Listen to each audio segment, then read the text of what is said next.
Religion and administration of Guptas. The period of the Guptas has been called as the first classical age of India because of its cultural richness. Both Buddhism and Hinduism received wide support, but Buddhism did not receive royal patronage. Jainism was supported by merchants of western India, whereas Christianity remained confined to Malabar. The concept of bhakti or devotion achieved prominence.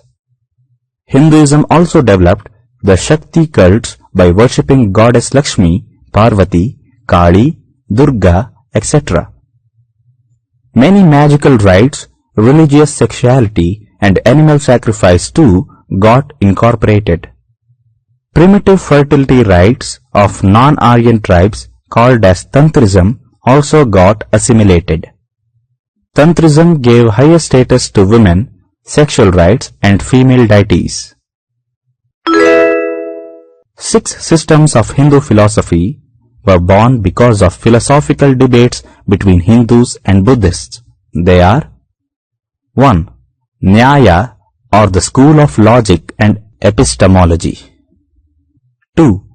Vaisheshika was the school which gave importance to discussion of material elements, increased of holistic interpretations of the world. 3. Sankhya philosophy, which stresses on the fact that divine agency is not essential to the creation but nature is. It also expounded Patanjali's Yoga Sutra and its asanas for better living. 5. Mimamsa, which literally means the art of reasoning and interpretation. And 6. Vedanta, which is also called Uttara Mimamsa, which claims to have its foundations in the Vedas, forcefully rejected to the theories of non-Brahmanical schools. Art and architecture.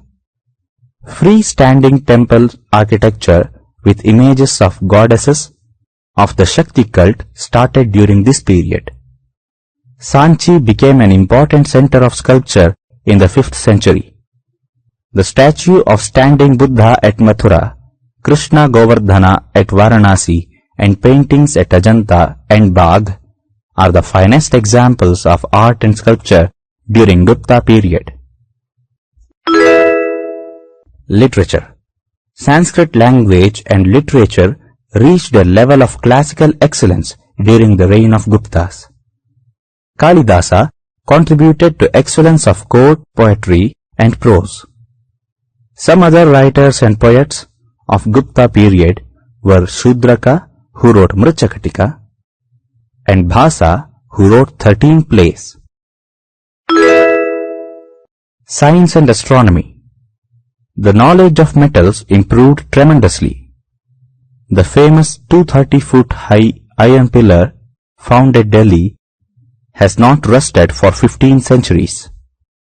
There is also a life-sizing standing image of Buddha cast in copper. Aryabhata, the famous astronomer, belonged to the Gupta period. Due to his efforts, astronomy was recognized as a separate discipline from mathematics.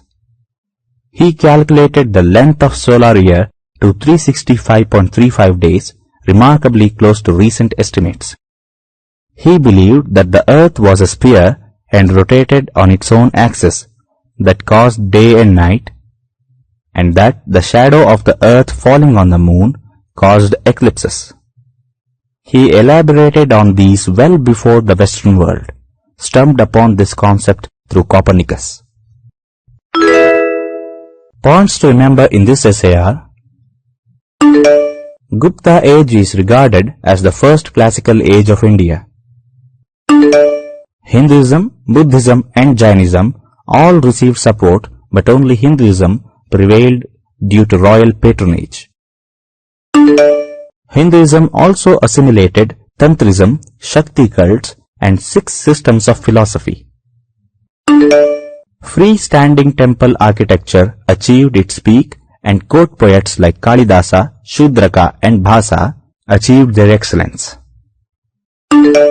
Metallurgy was highly advanced and Aryabhatta achieved excellence in astronomy by expounding the earth was spherical, which was well known before the Westerners.